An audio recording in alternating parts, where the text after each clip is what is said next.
Ooh.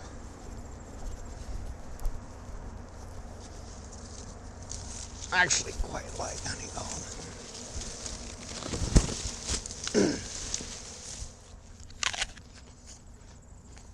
I actually love honey gold.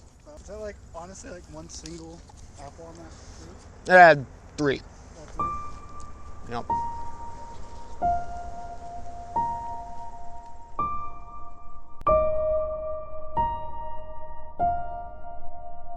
During flowering, the fruit trees are very sensitive to frost and cold temperatures. There is what are called critical temperatures, that below which you'll see some damage to fruit trees. Each tree has a different temperature, and as they progress, that temperature goes up and up and up, where you start to see damage. Like when the trees first start to crack open at a stage called silver tip, you experience 10% kill at 15 degrees and 90% kill at like 2 degrees. So pretty safe as they're starting to crack open. But as you get closer and closer to flowering, though, that window where you experience damage goes up. So when we experienced our damage, we were at a stage called pink. That is where the flowers aren't open yet, but the buds themselves have started to separate from a stage called tight cluster, and you can see the petals starting to form, and they are pink. So that's why we call that stage pink. At that stage, 28 degrees will kill 10% of the buds. 25 degrees will kill 90%. And you can kind of see here at Wilson's, we're a little bit challenged. So when we usually experience these cold nights around flowering, it's very still, and the danger is you get these cold air pockets, which sinks under hot air pockets. As you can kind of see behind me here in this valley, this is like a perfect setting for a cold air pocket to move in and kind of sit and settle and just stay there.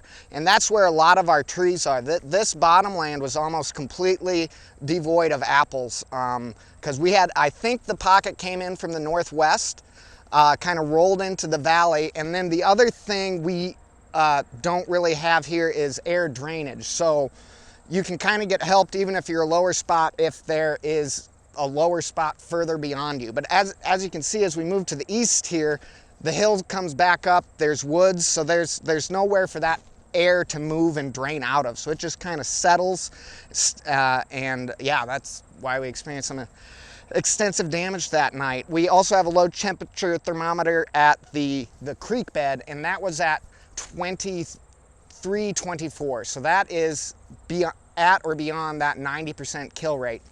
And then the other thing, we had another temperature thermometer that we use for the strawberries, which we also worry about frost damage for strawberries. And that one we keep at ground level because, you know, strawberry buds are right at the ground, and that one was reading like 20. So you can really see that cold air where it settles, you're gonna see a lot more damage. So this is what we call a frost line, where that cold air just sinks to the bottom of the tree, and it stays warm enough on the top that we don't have much damage. But yeah, you can just draw almost a straight line some years of where that cold air mass just settled and wiped out the flowers on the bottom, whereas up top, we didn't really have much loss there. Yeah, so sometimes the damage is just a matter of inches as well as degrees. Some of this russeting could have something to do with the cold. So a lot of times when you see that russeting or even sometimes misshapen stuff like that, well, this is plum curculio, that's an insect, but, oh, maybe here. And here's another one.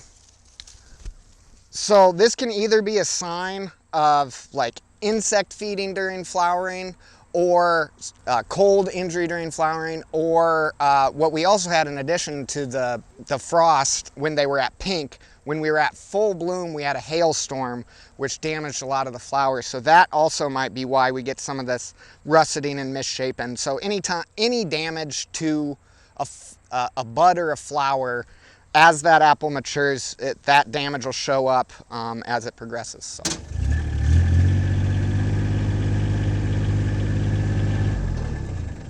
There's that frost line on a redder tree. Is that?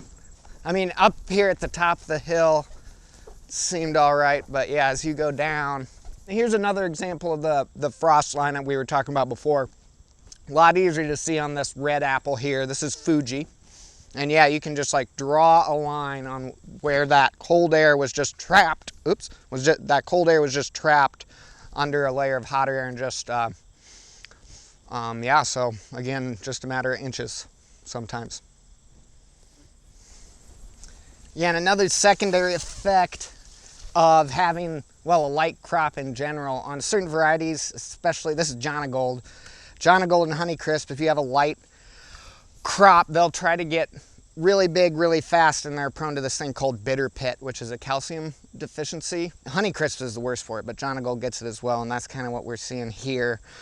And yeah, that's a calcium deficiency. We did go ahead and apply some calcium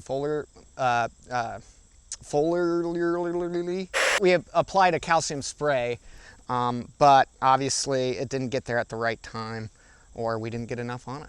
But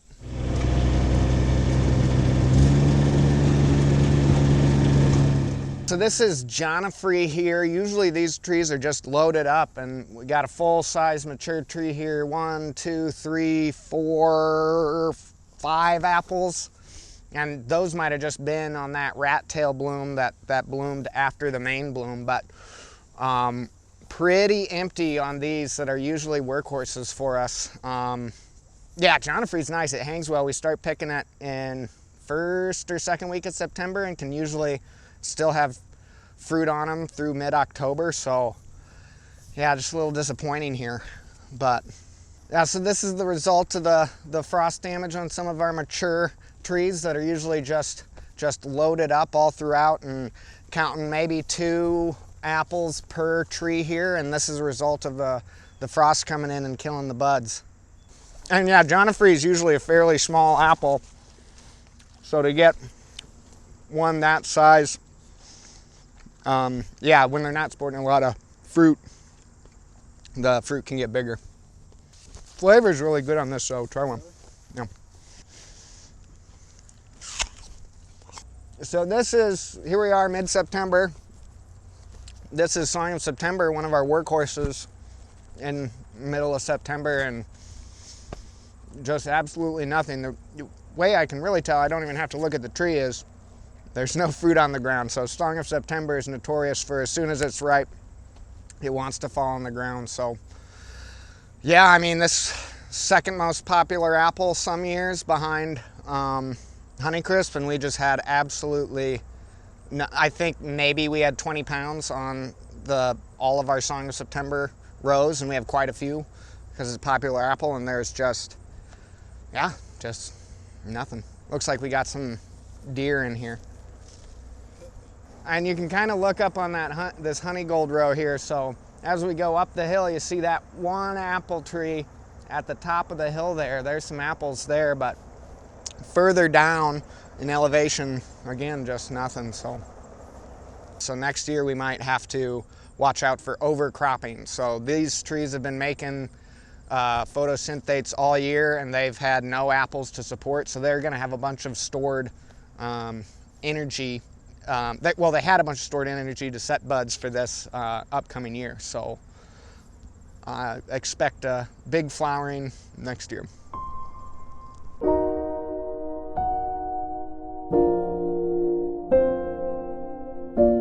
Only get one shot a year. If flowers get damaged, there's no going back.